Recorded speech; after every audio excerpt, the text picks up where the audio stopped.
There's a bunch of crazy stories written by the Brothers Grimm. And now you're gonna learn all about them, listening to the Brothers Grimm.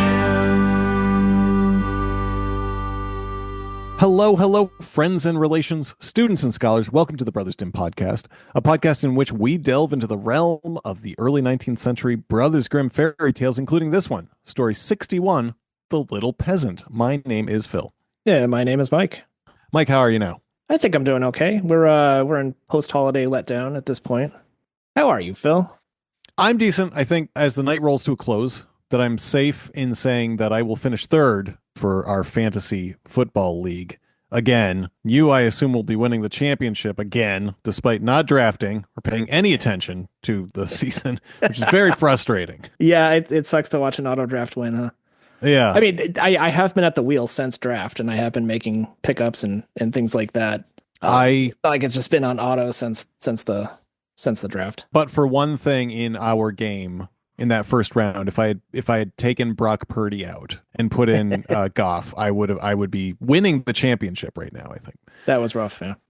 I mean, it's a 2-week round, so I'm fully expecting Tyler to crush me next week. I'm only projected to have about a 10-point lead. Well, any given Sunday, I suppose, and that does sound like quite the small lead. Little, one might say, if one had a thesaurus. And like our fantasy football league, we have today's story, in which we have a big group of people who are all doing really well, except for one person. Mike, if you do not mind, I will take us through Grimm's story 61, The Little Peasant. I do not mind. In fact, would love it.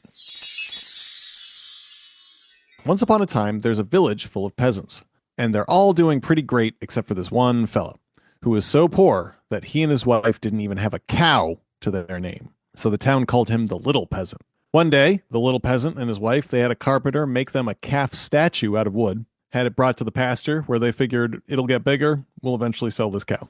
And go to the cow herd. They're like, can you please bring our cow to the field and let it graze with your cows? And the cow herd looks at this thing. And he's like, okay, sure. Goes out there. It's out there for a few days. It's not getting any bigger. The cow herd expected this, nor is it even moving, nor will it walk home on its own, much to the annoyance of the peasant. The cow herd just sort of leaves it to its own devices. One day, the little peasant goes to check on the calf, and lo, it has disappeared. It's been stolen. Peasant says it must have run away. Cow herd says, bruh. I'm joking there, but I'm not far off, because he says, don't tell me that. Come on, man. But little peasant and his wife, they bring the cow herd to court about this missing cow, and the judge tells the cow herd, well, you lost his calf. Give him one of yours. At which point the cow herd just says, you know what, fine, fucking whatever. So now they have a calf, which they cannot feed.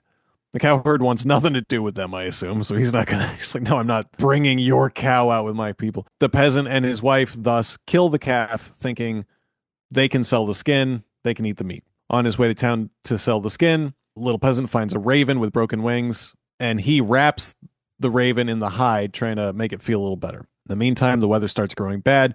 He takes shelter in a mill. He sees a mill. Miller's wife gives him some bread and cheese, shoos him away. She said, you can stay here. Here's a little bit of food. I'm sorry it's storming out, but I need you to fuck off to the barn for a little bit. I got plans. A gentleman caller, in fact. Shoot. Well, then the parson arrives. Oh, my goodness. And because her husband was away, the parson and the wife had a feast full of meats and cakes and wines and all sorts of indulgences. Wink, wink. The peasant sees all of this and is super annoyed that they're having whatever secret fun they're having. He's been shunted aside, but he keeps his beak shut. However, the husband returns due to the inclement weather. The wife quick hides the parson and all the food. Husband doesn't see the parson, but he sees the peasant. He's like, hey, wife, who's the dude? And she says, oh, it was storming, and he got caught in the storm, so I let him in. Nothing about betrayal or cheating or anything like that. And, so oh, okay, then. Well, wake him up so I have someone to talk to over my dinner. Wife's like, okay. Goes and wakes him up. Husband looks at this dude and his bird. He's like, so what's with the bird? The peasant says, oh, him? He can tell the future. Husband says, prove it, I guess. So the peasant, now who had seen all the food being hidden, pulls a feather off the bird or whatever. The bird's like, oh, the cakes are over there. And so he goes and gets the cakes. He's like, oh, the wine's over there. And the Husband at this point is all delighted. He's like, where did all this wine and cakes and meat come from? This is amazing. All I had a little And salad. says, and my bird has one more secret to tell you. The wife is very nervous at this point. The devil is hiding in the closet. Satan. And they open the closet. There's the parson, but he goes running, and the miller thinks, oh, that must have been the devil. He's quite thankful, gives the peasant $300. Now the little peasant's rich, and the mayor of this town wants to know why. The little peasant tells everyone in the town, he's like, I didn't come by this by any sort of stealing or nothing, any sort of false pretenses. All I did was sell the hide of my cow. And that's where I got the 300 big ones. Townsfolk all say, okay, great. We'll all do the same. They all kill all their cows. They try and sell the skins, but nobody's buying. So now everyone's pissed. And they sentence the guy. They said, oh, you lied to us about the skin. We sentence you to be put in a barrel full of holes, rolled into the river. So on the way there, he sees the parson. He's like, Parson, come here. So the other day, you were feasting with that woman, and I said nothing, so you kind of owe me one. Please save me. Parson, realizes that you're right. Tells everyone to hang back a bit. At the same time, a young man just happens along and has a flock of sheep. And this young man always wanted to be mayor his whole life. He wanders up to the barrel. They call him Wannabe Mayor John. And the peasant says, hey, tell you what, the mayor told me I needed to get into this barrel and I would become mayor, but that's what I don't want to do. The young man says, oh, well, I do want to be mayor. And okay, well, how about this? We'll do a switch around. You hop in this barrel and we'll throw you into the river and you get to be mayor. And I'll just hop out. And so the young man says, okay, that sounds pretty good. They put the barrel into the river, and immediately the barrel fills full of water. He dies, leaving the flock of sheep to the little peasant, who's now rich and has an entire flock of sheep. The townsfolk then see the little peasant both alive and with a flock of sheep. They say, where'd you get that from? And he says, oh, when y'all pushed me into the river in that barrel, there was all these sheep in there, and here we are. So all of the townsfolk said, well, I'd like a flock of sheep. And so they all jump into the river and drown. And the peasant was the sole heir to all of their riches and became even richer than he was. And that's it. The end. Mike, thoughts? Do you have a grade? Grade? I don't know. I went with an A just because it's ridiculous. Yeah. It's like a fever dream. What was your grade? Yeah, I give it an A. Oh, all right. One of my quick reactions was it's peasants and rich peasants and poor peasants. By the way, we could talk about this separately, but what the fuck is a rich peasant? But like if you read it as idiots instead of peasants, and he's the dumbest one, but they're all stupid, it kind of makes some more sense. It's just one after another of idiot decisions and jealousy, greed, all of that. Yeah, I know. Yeah. That's getting into the moral too. I mean, we can get into the moral. We can get you want to get into the moral. I was going with the fact that envy drove all of the stupid in this thing. So I mean, everybody does all the dumb things because the little peasant told them that that's how he got some money. I'm there with you a little bit. I think what they were trying to say is being witty is good, even if you're poor. It doesn't come across. Yeah. I always can see what I think they're trying to get across. Yeah. Is he witty though? I saw a lot of interpretations that he's very clever. The only clever thing he really does is trick that poor kid into killing himself and then stealing all his stuff. And not even tricking the townsfolk, but just being like, yeah, why don't you go jump in a river? And they do. But the whole thing started with he and his wife wanting a cow. So they had the carpenter make them a cow out of wood. No, that's what I'm saying. I said that what I think they're trying to say is that, but I disagree. Resourcefulness is valuable. Deceiving people is one way to survive, granted. But really, be evil and greedy, and it'll probably work out for you. But everybody else was evil and greedy, and they all ended up at the bottom of the river. But if you're evil and greedy and jealous of other wealthy people, that's when you die. That's when you get put to death. Okay. I think it's a village of idiots. One of the idiots is poorer than the others, and slightly more clever, apparently. Not street smart, not cow smart. I don't know. The cowherd was pretty smart, though. The coward was smart. It's hard to tell if he actually to hire a lawyer. And he went to court, and the judge said, "Yeah."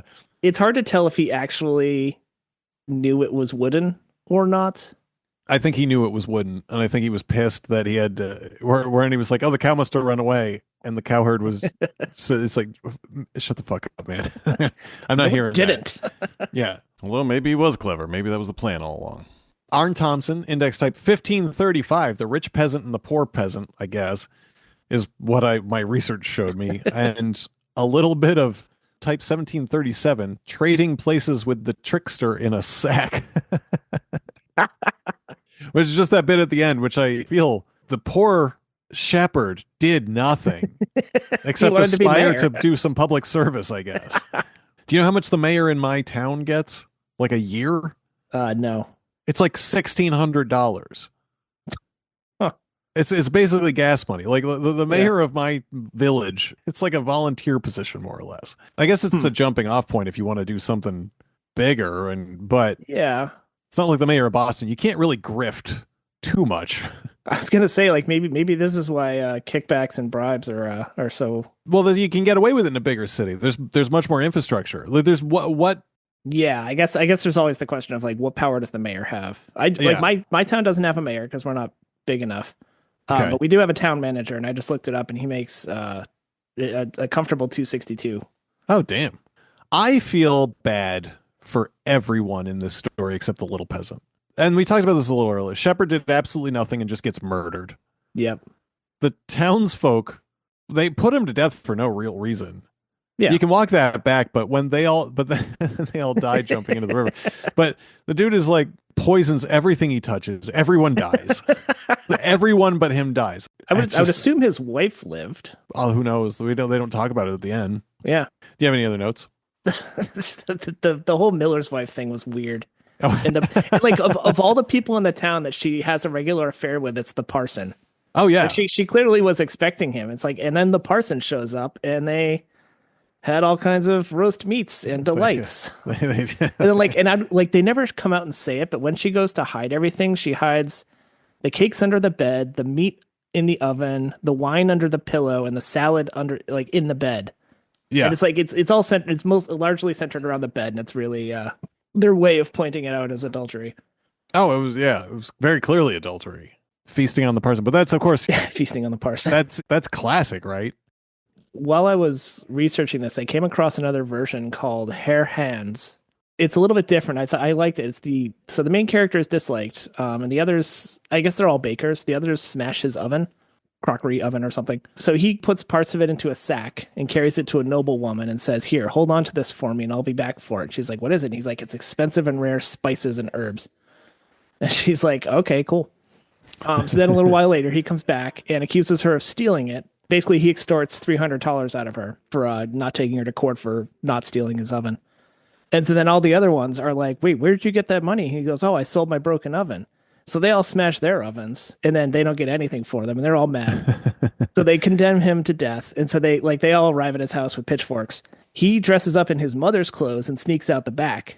They come in, kill his mother, but he escapes. Oh. So they all leave. He puts the mother's body in a barrel and rolls it to the town doctor. Doesn't tell the doctor, but he just leaves it outside for a couple days. And then he comes back and he accuses the doctor of having killed his mother and extorts some more money out of him. So the others see this and they all kill their mothers too. Like I don't know I don't know if it kept going, but that's the gist of it. It was kind of like The Little Peasant, but escalated. No, yeah, absolutely. You got $300 for your dead mother? Oh man, I could have one of those. Easy. I don't know what my inheritance is going to be, but I suppose it's time to find out. I think that's all I've got though. All right, I do have a pitch. Ooh, what do you got for a new version of the story, if you will? So this is pretty straight, but I'm just going to put this into more modern times. All right, we have a video gamer, and he's got a bunch of friends who are into crypto. They're all making money, but he is not. He also where this is going already. He also does not play the new hip game all the time, but he plays some old game which very few people play online. His friends make fun of him for it. Whatever one of the early MMORPGs are, right? But that he's stuck with that one forever. He mostly hates them, but what can you do other than play what you like? So in the older games, he's got a friend he occasionally quests with. The guy says, "You know what? Help me out today. I just need to finish this one thing. I have officially done every single possible thing in the MMORPG. They're closing it down soon, I hear, and so I just wanted to finish the whole game." So LP says, "Sure." And he's been playing for so long that he's also really powerful. They're both really powerful. Helps the guy finish the final quest of the game. A few days later, a lawyer calls him. He says, "Hi, you've been named in the will of this person. It's a guy that committed suicide a few days ago. You may know him by his gaming name that you played this game with." So he's like, "Oh shit, he killed himself." He's like, "Yeah." And they've left you 1,000,000 units of some kind of cryptocurrency, and it's just a random one, but it's millions and millions and millions of dollars. Now he's rich, and he starts spending money. Now, this old group who used to make fun of him is like, where's all this money come from? He's driving around, he's got a new car, he's got, all this shit. LP says, "Listen, I've been secretly working on a new kind of microchip." Now, none of you know, because you all made fun of me. I didn't want to tell you about this, but it's a new chip, and I'm willing to let you in on this company. The company's all funded by this ICO. Here's the name of the crypto. So you hop on, all of you hop on right now, buy as much as you can, because when my new processor chip comes out, it's going to change the world. And they all do. They all sell all their old other crypto. They buy into this one weird one. He sees the price skyrocket. He sells his 1,000,000 units. Overnight, the coins are worth insane amounts, but he pulls out. Now he's multi-millionaire. And the coin price just plummets, leaves all of his old friends desolate. And then they all commit suicide because nothing of value was lost. Because who fucking cares about a bunch of crypto bros that lose all their money doing crypto shit? And one guy gets rich and they all fucking die. I like it. I don't think I have a disdain for crypto in general. So yeah, me too. Conceptually, I mean, I understand crypto. I'm fine with it. It's it's like Jesus. He's okay, but his fans are tend to drive me crazy. Certainly they do. Well, Mike. Yes. That's all I have. Do you have anything else? No, I don't think I do. All right. If there's nothing left to say about the story, then I think we can call it.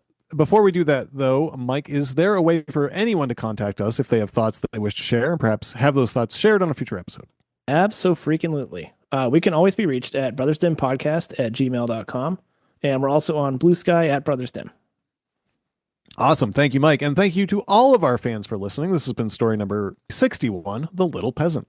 Sleep tight, and we'll see you next time. See you next time.